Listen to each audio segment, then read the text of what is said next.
Alright, so this video is on rotational kinematics. I do not have my headset with my microphone right now, so there may be some ambient noise. The next time I record a video, which is probably going to be like tomorrow, I will try to make sure that there is not ambient noise. I'm picking up on page 4 of the rotational motion packet. I'm going to start with 10.2 rotational kinematics. We did go over this in class, but a lot of people were out and it flows right into the next part, so I figured it was a pretty good place to start. So rotational kinematics is just there. It's about to be a bell. Okay, I'm not sure whether I managed to not record the bell or not, but that's okay. So rotational kinematics is just how things move when they're rolling, and it's very similar to regular kinematics, right down to having 5 variables that we list out and then pick an equation from. It's still position, displacement, velocity, acceleration, time. Before, that was v, or actually, these aren't in the order I usually write them in. Position was x or d, velocity is v, acceleration a, time is t. Measured in meters, meters per second squared, and seconds. Now we're going to transcribe those to rotational qualities. When we're talking about rotational motion, instead of caring about a linear distance traveled, we care about how far around a circle or how many times around a circle we've gone. And that is an angle, so it's theta. The unit that we want to make sure we're working in, and this is unpleasant because it's not the unit we've been working in other units, is radians, or rads, as we like to call them. I like to call them. Displacement is just the vector form of position, so it's just going to be delta theta, also in rads. Velocity is now going to be the number of radians per second instead of the number of meters per second. So I just answered the unit already, rads per second. And we're going to use the Greek letter, I just completely forgot which Greek letter that is, omega. I'm doubting myself. I think that's a lowercase omega. Don't quote me. It's a squishy W. It's a curvy W. Man, we're not even 10 minutes in and I'm being awkward. Acceleration is going to be our rotational velocity over time. So it's going to be rads per second squared, and we use the Greek letter alpha. There is a relationship because the alpha is similar to a for acceleration, and omega is the closest Greek letter to v. There's not a v in the Greek alphabet. Time actually magically stays exactly the same. We still measure it in seconds. We still use a lowercase t. As we talked about a little bit in class, you also sometimes have an uppercase t that's period, but that doesn't show up when you're dealing with kinematic equations. So I just wrote a thing you can't see. There you go. But again, not really important for the kinematic equations. We're then going to turn our kinematic equations into rotational kinematic equations. So instead of d, we'll do delta theta equals 1/2 omega I plus omega f times time. Omega f equals omega I plus alpha t. Omega f squared equals omega I squared plus 2 alpha delta theta. It's probably the most hot mess of an equation. And then finally, delta theta equals omega I times t plus 1/2 alpha time squared. So these are only valid when acceleration is constant. That's not really something we have to worry about much. The vast majority of things we look at have a constant acceleration.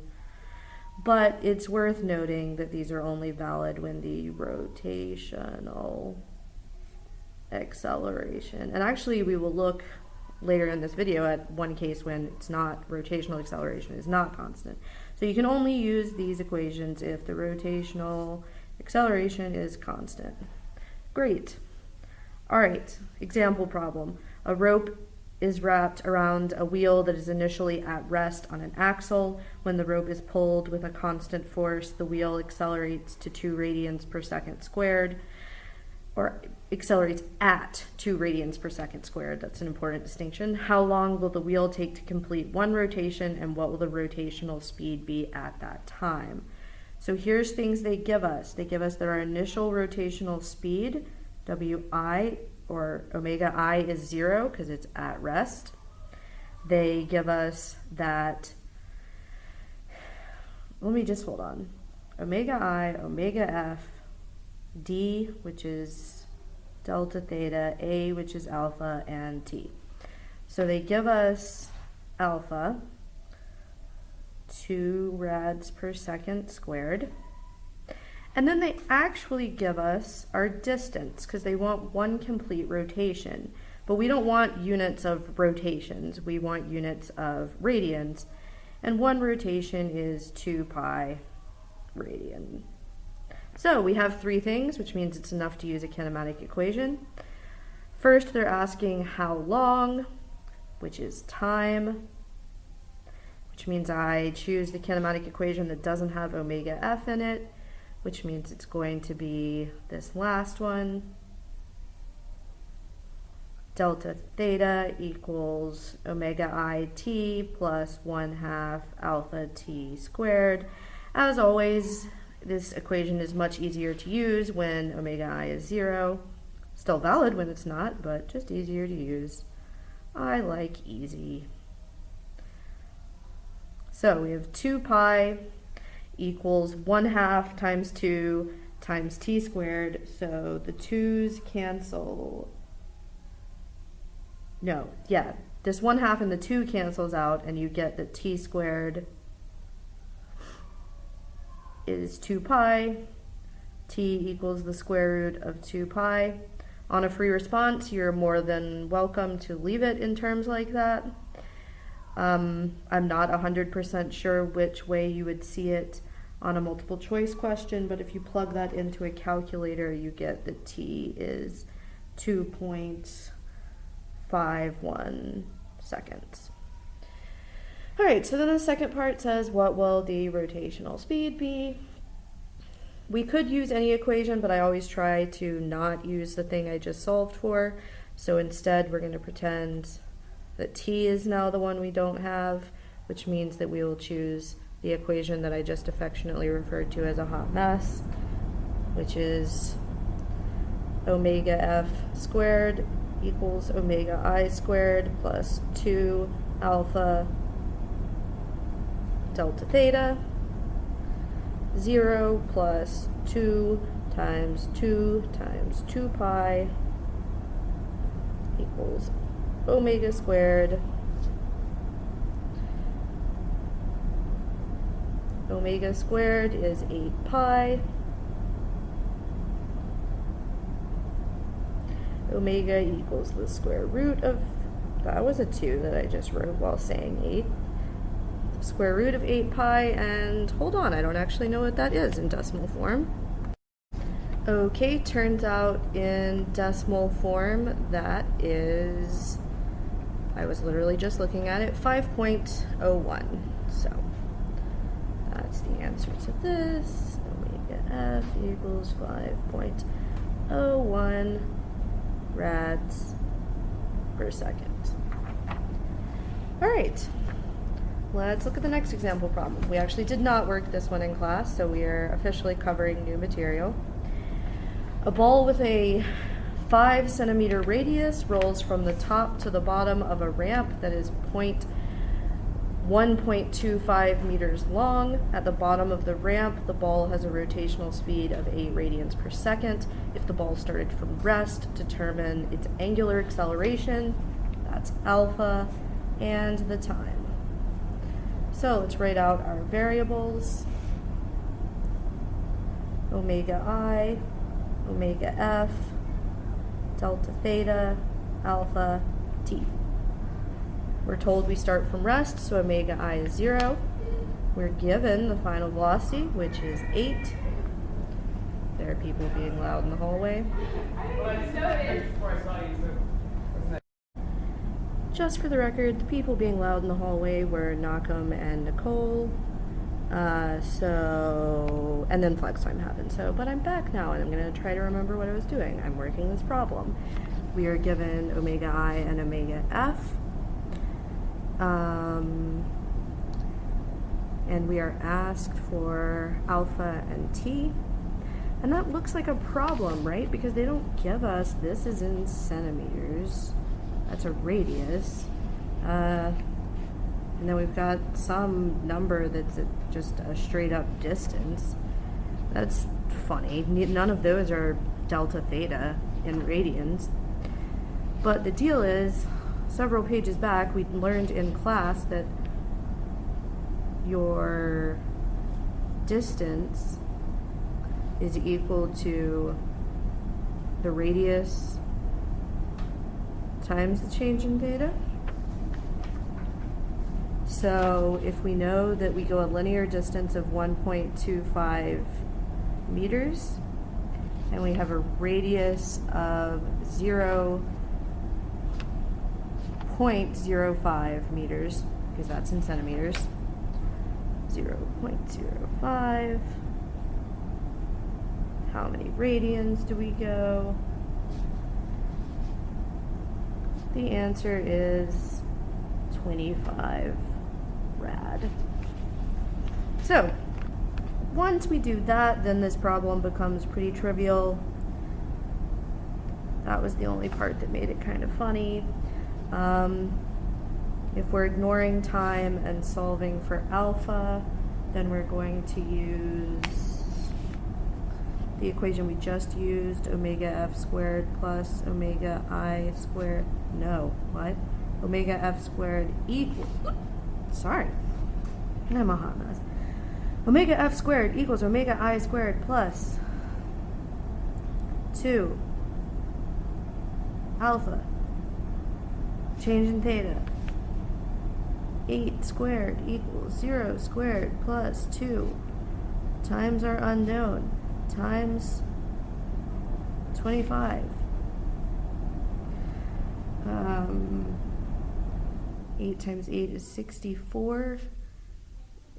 2 times 25 is 50. So alpha is 64 divided by 50, or 1.28 radians per second squared. And then for part B, we use the equation that doesn't have alpha in it, which is delta theta equals, I started writing the wrong thing, equals 1/2 omega f squared plus omega I, no, just omega f plus omega I times t. I know it's not super clear because this is the cheapest web document camera you could buy, because it was bought with my own money several years ago, but I wrote it right, I just said it wrong. I'm going to stop talking. 25 equals 1/2 8 plus 0. So 25 equals 1/2 8 plus 0 t. 25 equals 4t. T equals 6.25 seconds. All right, so that's rotational kinematics. Now we're going to continue making connections between linear and rotational qualities. So it says, consider a child that goes once around a merry-go-round with a radius r in a period t. Remember that period is the time it takes to make one rotation. Write an expression for the angular velocity of the child in terms of the period. Okay, so let's think through that. We want it in terms of the period, but we want angular velocity. Angular velocity is always delta theta over delta t, or just t. But if we're talking about the period, then the delta theta is 2 pi, because that's how far they'll go in one rotation, and then the time is the period. So you get this. You get that omega is 2 pi over the period. In addition to angular speed, the child has a tangential speed at which they would fly off the merry-go-round if they became detached. That's not a real great example when you're talking about a child on a merry-go-round. The best example of that is if you're swinging a rock or something on a rope and the rope were to break, it wouldn't continue to move in a circle. It would go off in a straight line from a point tangent to where it was at that point. So now it wants us to write the period. It wants us to write the tangential speed. Let me just draw a quick picture so to make sure you guys know what I'm talking about here. Boop. That would be the tangential speed. You can't even see my picture. There it is. It's beautiful. I know. So in terms of the period t and the radius r, write an equation for the tangential speed. So tangential speed is in terms of linear equations, so it's d over t.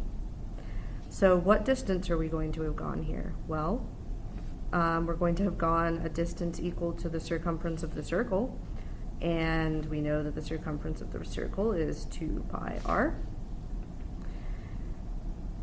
So the distance is 2 pi r, and the time, again, for one rotation is big T for period. So V tangential is 2 pi r over the period.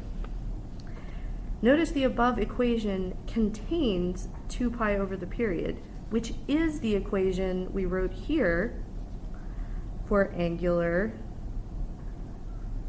velocity, omega. So we can actually rewrite this V tangential speed as being equal to 2 pi over t equals omega, so Vt equals r times omega. For this equation to be valid, the angular velocity omega must be in radians per second, and the radius must be in meters. So looking at an example, calculate the angular and linear velocities of the Earth as it orbits the Sun. The radius of Earth's orbit is 1.5 times 10 to the 8th kilometers. Let's go ahead and convert that to go to from kilometers to meters is times an extra 10 to the 3rd. And the way that works is you just get to add. So that means that our radius, you get to add the exponents. So our radius is 1.5 times 10 to the 11th meters.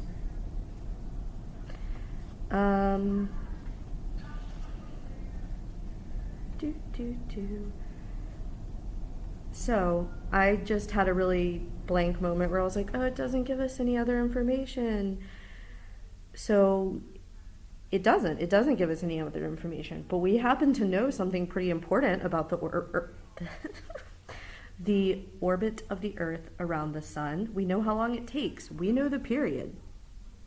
It's 1 year. However, that is not the units that we want. We want seconds. There's a lot of seconds in 1 year. So we have to go year to days, 365 days. You don't have to bother with like 0.25 is 1 year. Then 24 hours in 1 day times 3,600 seconds in 1 hour. And if you multiply out that hot mess, you get 3.15 times 10 to the 7th seconds. You guys, Mr. Rojek has walked back and forth in front of my room several times now and probably thinks I'm talking to myself. That's how committed I am to you, lovelies. I am willing to look roll crazy. All right, so now that we have those in those terms, we can get both of the things they asked us for real easily.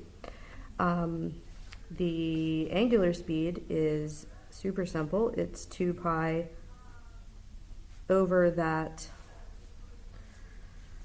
period that we just got. It does not depend on the radius at all, which should make sense because it's just in terms of how many times did we go around. So 2 pi over 3.15 times 10 to the negative 7th. If you're plugging that into your calculator, that's 3.15 e negative 7. Please try to use the e button or use lots of parentheses because having an exponent in the denominator, things can get real bad real fast. Oh, and that's positive 7. I don't know why I just said negative 7.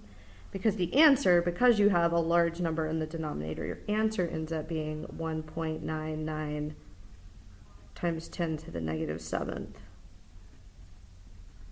rads per second. We're not moving terribly fast around the sun in terms of the circle. We're not making a very significant portion of the circle at any given time. However, if we go to calculate the tangential speed, which is r times omega, then we have to do 1.5 times 10 to the negative 11th times 1.99 times 10 to the negative 7th. And if you multiply that out, I got 29,870.6, which I probably should have just written as 30,000 meters per second. So in terms of linear velocities, it's quite fast. We are hurtling through space. In terms of angular velocity, it's not very fast. And that's because one is dependent on radius and one is not. All right. Next, we're looking at two children sitting on a merry-go-round, and they're different distances from the axis of rotation. Compared to the child sitting closer to the axis, the child sitting on the outer edge has an angular velocity that is... Okay, so think about it. They're sitting on the same merry-go-round, so they're going to make one complete circle in the same amount of time. So their angular velocity is exactly the same. However, their tangential velocity is going to be different because they're making different size circles. I am actually gesturing circles in the air and you guys can't see that. Wow, I'm special. So the same. But the tangential velocity, which child? We're talking about the child sitting on the outer edge. So they're going in a larger circle in the same amount of time. So their tangential velocity is larger. Any body that moves in a circle must experience, hopefully you learned this from Khan Academy, a centripetal acceleration. Centripetal just means center seeking. There's an acceleration that's towards the center of the circle if you're moving in a circle. That's true if you're just moving in a circle, which is what the Khan Academy was looking at, but it's also true when you're spinning, which is more what we're looking at in this unit. The formula for centripetal acceleration is the mass of the object. Nope, what am I doing? It's not dependent on mass. Let me check myself. It's equal to the velocity squared over the radius of the circle. When the formula for tangential velocity in terms of angular velocity is substituted into the equation, a new expression for the centripetal velocity is obtained. In the space below, make the substitution, blah, blah, blah, blah, blah, blah. Make a new formula for the centripetal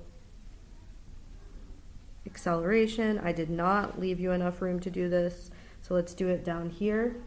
So we have AC equals V squared over R, and from back up here, we have that V is R omega, so R omega squared over R. One of the R's on top is going to cancel with the R on bottom, so you're going to end up with R omega squared. So that goes shoop up here. I don't know if you could actually see everything I was doing just now, but hopefully you at least heard it. So we're going to rewrite centripetal acceleration as R omega squared. This was also in one of the Khan Academy videos. They talked about a centrifuge, which is just a word you should know. I don't think I spelled that right. Yeah, there's no D, it's not centrifuge, but centrifuge is a device that rotates an object to produce an acceleration, many times that of gravity. So a centrifuge is just a device that spins really, really fast to generate a large centripetal acceleration. Pilots use them to train at high accelerations, which is equivalent to high gravity. This is the same premise behind the idea of spinning a space station to create gravity. I completely forgot that that's literally what the next problem asks you to do. It says, at what angular velocity would a space station that has a 30-meter radius have to be rotated to simulate Earth's gravity? So here we have R equals 30 meters. We're trying to get AC to equal G to equal 10 meters per second squared. And we have that new equation that we just wrote that says AC equals R omega. So 10 equals 30 times omega squared. Omega equals the square root of 1/3, which is 0.58 radians per second. So that's not too bad. That's not a super high speed. Not a super high angular speed. A penny is placed at rest on a turntable a distance of 10 centimeters from the axis of rotation. The turntable is uniformly accelerated from rest. When the turntable reaches a speed of 8 radians per second, the penny slides off the table. What is the coefficient of static friction between the turntable and the penny? So, there's some connections that you have to make here. This is a real good problem in terms of multiple units coming into play. So, you have to think about what's holding the penny on the table. Friction. Friction is the reason that the penny stays on the table at all and turns. And it's moving in a circle. So anything that's moving in a circle has a centripetal force. And here that centripetal force is coming from friction. This is super useful because now if we can say that these two are the same, we can use two different sets of equations to try to get what they want. So the formula for centripetal acceleration is mv squared over r, but we just decided that v squared over r is also equal to r omega, so we're going to use that version. Let me write that down separately, actually. So what I just said was, well, think about it this way. Centripetal force is equal to mass times centripetal acceleration, and we just wrote centripetal acceleration as r omega, so now we can say centripetal acceleration is mr omega. The formula for the force of friction is something that should be somewhat familiar. Force of friction is mu times the normal force. There's no angles or funny business here, so the normal force is equal to mg.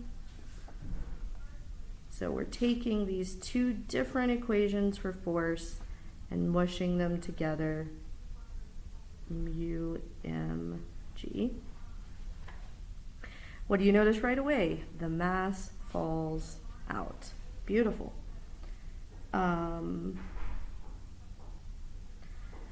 So then we're just left with r omega equals mu times g. And we have most of those numbers. We're given the distance from the center of the turntable.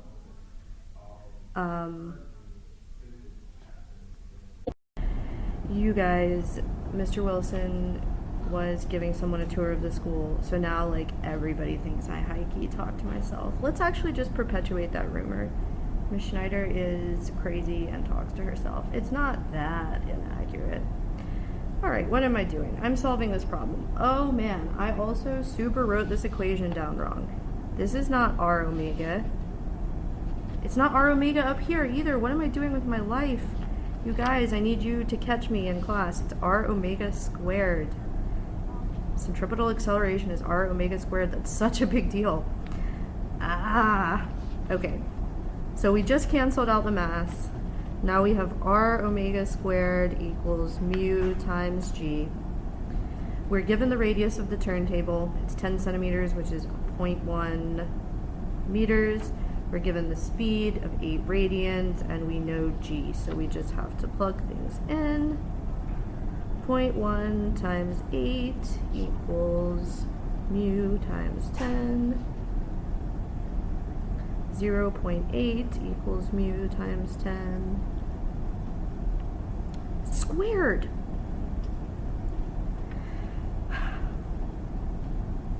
This is such a struggle. Well, the 0.1 and the 10 cancel out, so it ends up just being 8 squared is equal to... No, that's not how math works. I'm really sad, you guys. Everything I just recorded was trash. Can you just pretend that the last like 30 seconds didn't happen? 0.1 times 8 squared equals mu times 10. So 8 squared is 64 times 0.1 is 6.4 equals 10 mu. Divide both sides by 10. Mu equals 0.64, and remember, mu never has units. Yay! All right, the next problem says that this experiment has been repeated, but now the penny is 5 centimeters from the axis of rotation instead of 10. Is it going to slide off? So you have to think about, is it going to be going a faster or slower radial speed? Because for it to stay, the force of friction has to be greater. This was the limit.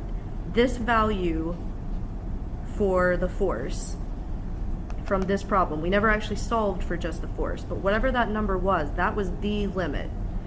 Because when it hit that, it slid off. So we need to make sure we don't go over that limit. So a larger radius, if we look at this equation, will make the centripetal force greater.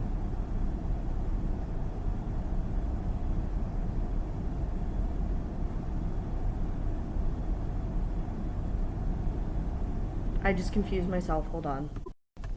Okay, so I think what I was saying was right, and I just confused myself, but I actually might have been saying it backwards. We need our centripetal force to be greater than the force of friction, because here they were equal and it slid off. So we need it to be bigger than the force of friction was. So if we want to increase the force of friction, increasing the radius would do that. All right, third time's the charm. I'm right in that saying that increasing the radius would increase the force, but that's not what we did. We decreased the radius, and that's good. That's what we want, because we actually want FC to be smaller than f of f. That's where I messed up. F of f is what's holding it there, and we need it to be big enough. Here, when they were exactly equal, it flew off. We need f of c to be smaller. So if the radius has decreased, as r decreases, f of c is going to decrease. And if f of c is less, then this is basically the maximum force of static friction. And if f of c is less than that max value, that's not what I wrote. If f of c is less than f of f max, it will stay. So it is going to stay, and then it wants to know what that force is equal to. It's equal to mr omega squared. The mass, it gave us way back up here, we just didn't need it before. Where is it? There it is. 2.5 grams. Remember that you have to convert to kilograms, which is 3 decimal places, so that becomes 0.0025. Believe it or not, a penny doesn't have a whole lot of mass. The radius is now 0.05, and we still have 8 squared as our angular velocity. And you're going to get an itty-bitty number, because we plugged in itty-bitty numbers, 0.008 newtons. All right. Sorry that I confused myself, and probably you. It happens. A merry-go-round typically starts from rest and reaches a maximum velocity. During this process, the passengers experience an angular acceleration, which causes the angular velocity to increase. That's what angular acceleration is. As the angular velocity increases, the tangential velocity also increases, because there is a relationship between the two.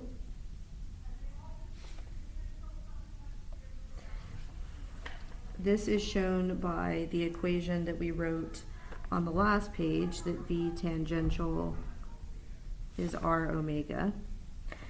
If the tangential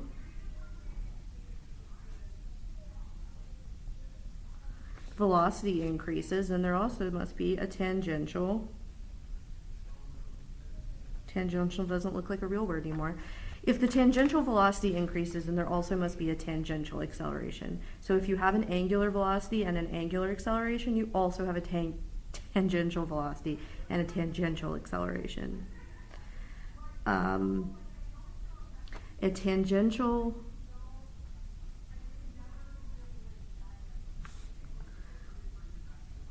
nope, I wrote them backwards.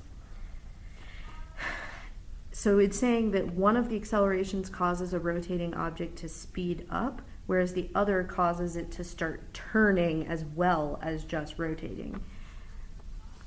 From everything we've talked about, angular is when you're rotating, and then tangential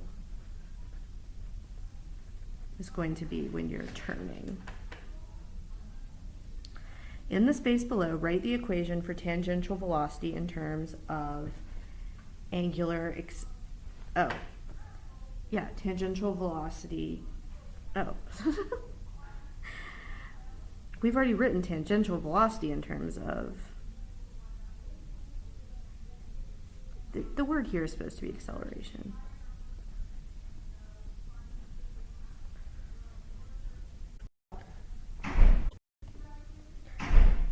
All right.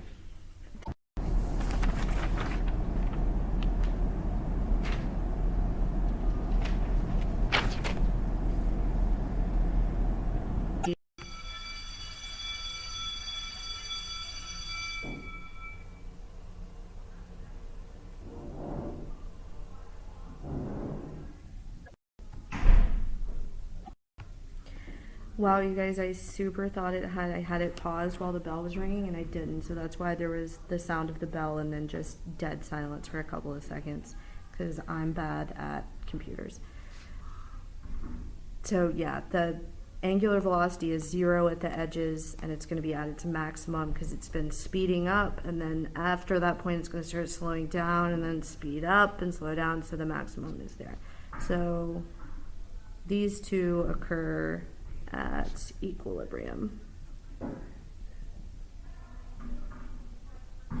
right. Tangential acceleration. This one just comes down to forces, you guys.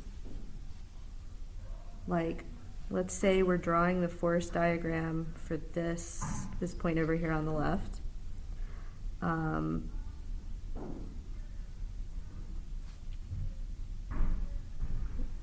We'll have Fw equals mg pulling down. We'll have F tangential, which is also the force of tension, so that T is doubly accurate right there.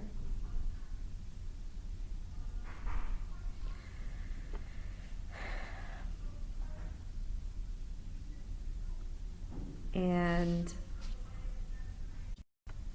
so this really just became a forces problem. Our forces are not parallel or perpendicular, so we're going to have to break one up into its components.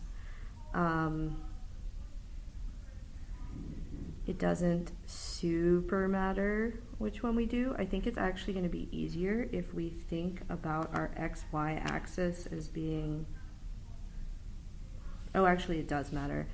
So we're trying to find the tangential velocity, so we need the velocity in that direction. We need that to be one of our coordinate axes. So we're going to set up our XY axis like this. This is Y, this is X. And we actually only care about motion in the X direction because it's not moving in the Y direction because it's stuck on the string. So the sum of the forces in the X direction is going to be equal to m times the tangential acceleration. And since of the way we set up our coordinate system, we don't actually care what that force due to tension is. What we care about is breaking Fw into its component forces. And the one that's in the X direction is f of x, which will be Fw cosine theta.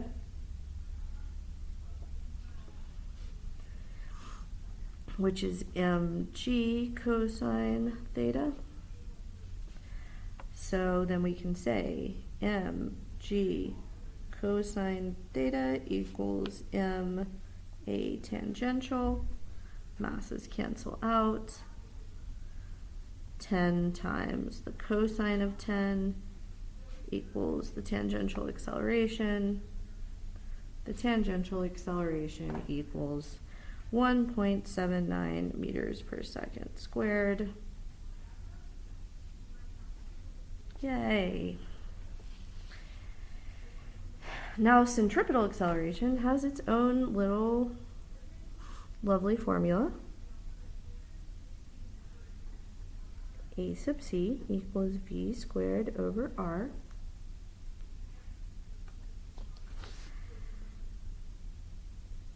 But that's kind of a problem because we don't know its velocity. That's unfortunate. I guess maybe we have to do part C before we can do part B. Well, part C actually asks for angular velocity, which will be in radians per second. So to find that, or what we've just been asked, we need velocity, which is unfortunate because we don't have it.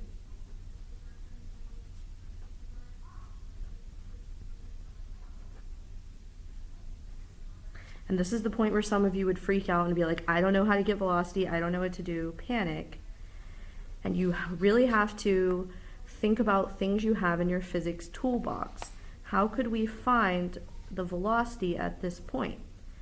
Well, where's the velocity coming from, really? Where's the energy to supply that velocity coming from?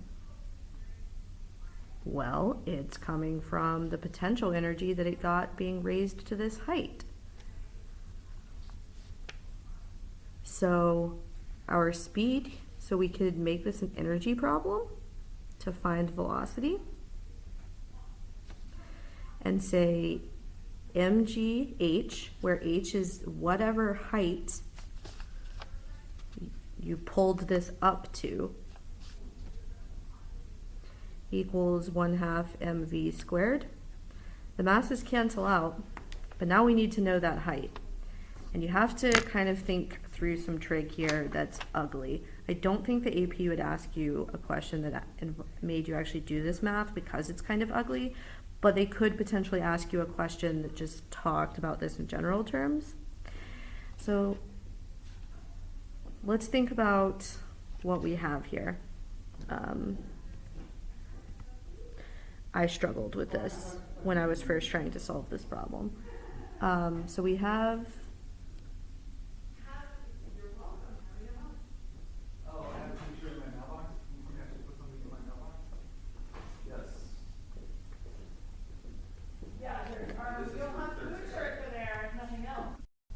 Sorry, you just heard people talking. Okay, so here's our setup. We know that this is not a good setup. The circle should be here. This is the circle. No, that's not how a pendulum works either. Why? How have I confused myself so easily?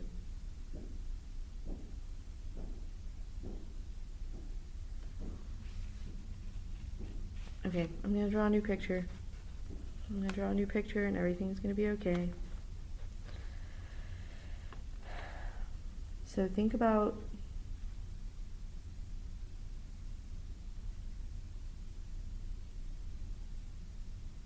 you have the whole thing that has some length. Length is usually done with a lowercase cursive l. I don't really know why. That's equal to L. Then it's up here. This distance is also equal to L. And this distance between them is what we super care about. And the way you do it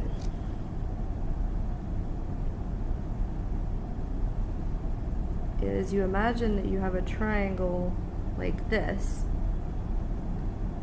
This is a right angle. This is the 10-degree, that looks like 100. That's the 10-degree angle that you've been given. And if that's true, then this piece right here, this side, is equal to L cosine theta, correct? Yes, Ms. Schneider, correct. I've become Dora the Explorer again. And we know that H plus, so this piece here, just the same size as that piece there, this piece, so L cos theta, plus H plus L cos theta equals L. So H equals L minus L cos theta. That's a hot mess of math that I really don't see the AP making you do. But now you've seen it. You can actually just memorize that. The height that a pendulum is raised to is going to be equal to L, the length, minus the length cosine theta. So let's plug in our numbers and move on with our lives. If you plug in, our length was 1, so we have 1 minus 1 cos 10 our height is 0.015 meters. So not very high, so it's probably not going to go very fast because that's where our energy is coming from. So 10 times 0.015 equals 1/2 v squared. So we can get rid of the 1/2 by multiplying by 2 over here. Oh, when I was working this out earlier to make sure I knew what I was doing, yeah, that's right, guys. The amount of confused I've been now, I actually worked all of these problems in advance. Imagine how awful I'd be if I hadn't. Just for funsies, because I'm trying to get you guys more used to it, if I wanted to solve for velocity in terms of just the numbers, I would move the 2 over, so I would get 2gh equals v squared. So v would be equal to the square root of 2gh. So v is equal to 2 times 10 times 0.015. And assuming I know how to use a calculator at least a little bit, that comes out to 0.55 meters per second. So like I thought, not very fast. That's not the answer to part B, because part B asked for the acceleration, not the velocity, but we just have to plug it back in. It's just algebra at this point. AC equals v squared over r, so 0.55 squared over 1 is 0.3, basically 0.31 meters per second squared.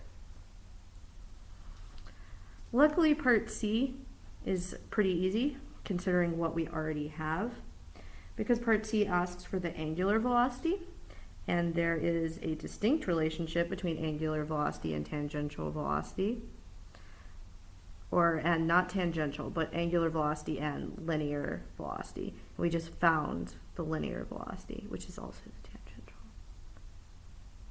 velocity.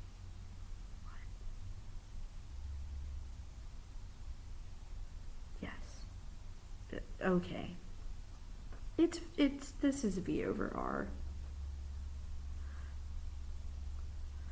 So 0.55 over 1. When your radius is 1, they're equal. But your units are now rads per second.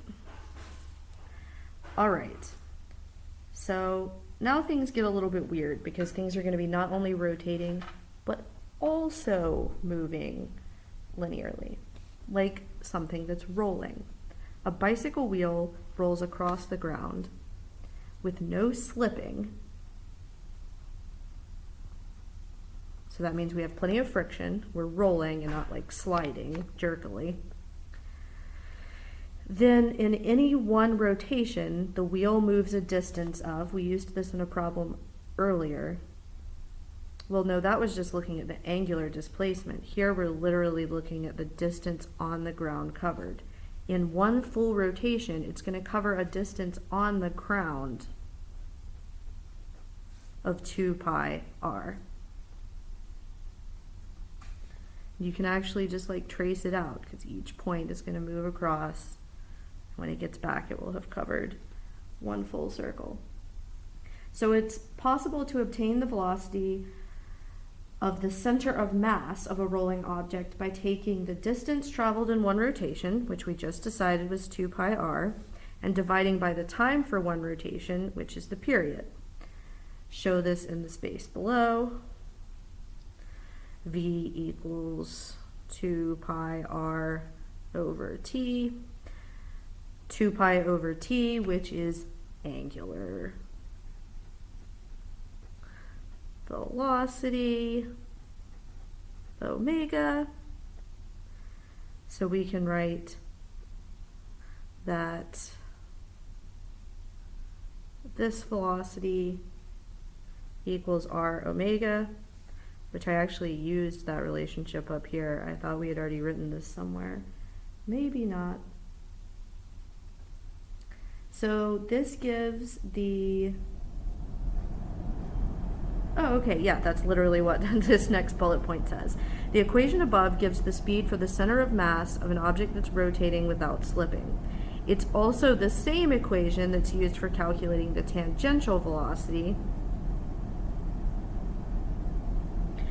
of a point on the rim of a rotating object, but it's not the same that we would use to calculate the speed of a point on the rim of a rolling object.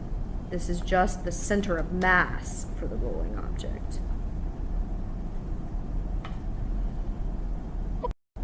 So let's talk about what you have to do to get places other than the center of mass.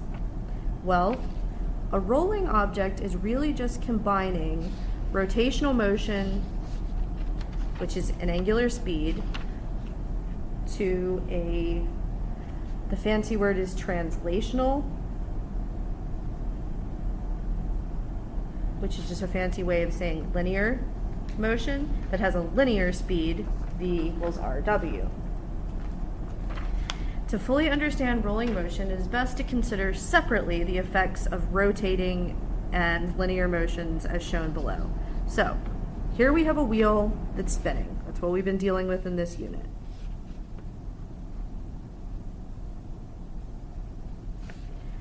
Its speed everywhere, its angular speed everywhere is omega, and its translational speed everywhere is r omega, and the direction changes as it's spinning. Depending up here, it's r omega in one direction, down here it's r omega in a different direction. Here we're moving linearly. Here there's no omega. We can still talk about it having a number that would be equal to maybe the r omega over here, but it's just got the same speed at every point on here. And it's in the same direction as well. Picture A shows that just the rotational motion of a stationary rotating wheel. Notice that the point at the top and the bottom of wheels have the same velocities, tangential velocities or translational velocities, but they're in opposite directions. That's super important. Picture B, like I said, we have a wheel that's just moving in a translational sense. It is not rotating. If it is not slipping, no, rotating again. I got excited. I thought I got to write a different word. If it's not rotating, every point on the wheel must be moving to the right with the same velocity. That's just a bunch of writing what I just said. When an object rolls without slipping,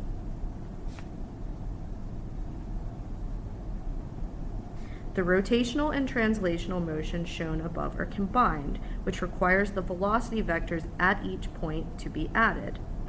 On the middle wheel, on the wheel over here, show the overall magnitude of the velocity vector at the bottom, middle, and top of the wheel. Oh, it's worth noting that on this one, the center of mass of the wheel wasn't moving. It doesn't have a translational velocity because it's not moving when it's just spinning. So what we have to do is at each of these three locations, the top of the wheel, the middle of the wheel, and the bottom of the wheel, we have to do V total is V translational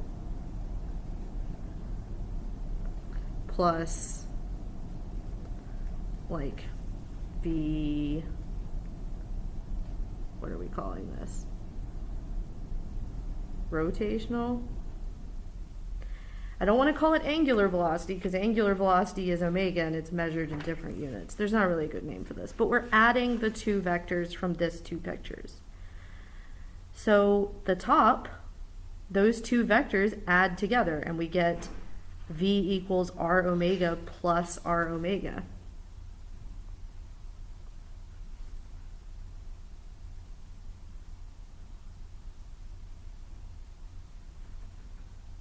Of course, I wrote that super wrong. So 2R omega.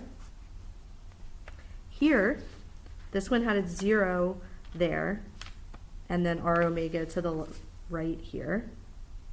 So that's what it's going to be. It's just going to be r omega to the right. Down at the bottom, this had a speed of r omega to the left, and this had a speed of r omega to the right. So down here, there's actually no linear speed. The tangential speed there is actually 0. When a wheel rolls, the instantaneous speed where the wheel touches the ground is 0.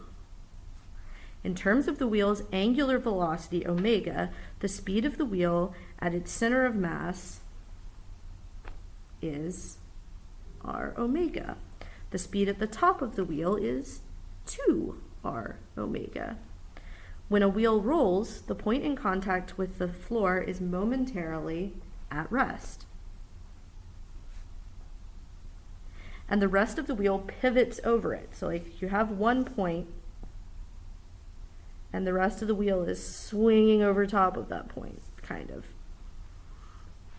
This is similar, in this way, rolling is similar to walking, in that the way you walk is you put one foot down at rest, and then you pivot the rest of your body. You swing the rest of your body over that foot, and then you change which point is stationary. The formula V equals r omega is only true if a wheel rolls without slipping. The same could be said for A equals R alpha. For that reason, these two equations are sometimes referred to as the rolling rules. Consider a dragster doing a burnout. The tires of the car have a great angular velocity. They're turning super fast. But the speed of the center of mass with respect to the ground is nearly 0. They're not actually going anywhere. This is because during a burnout, the wheels are slipping. The wheels slip against the ground. They don't have traction. This is you if you're stuck in the mud. It's the same situation. You have great angular velocity. The wheels are turning, but you're not going anywhere because the wheels are slipping. All right, here's an example problem. Speeds in excess of 2 meters per second are considered to be unsafe for a small child on a riding toy. If the typical child can achieve an angular velocity of 8 radians per second on a toy such as a big wheel, what is the largest diameter big wheel that should be put on the toy? It's actually 2 separate problems, so let's do this first. So our max tangential speed is 2 meters per second. Our angular speed is 8 radians per second. They can get that wheel going pretty fast.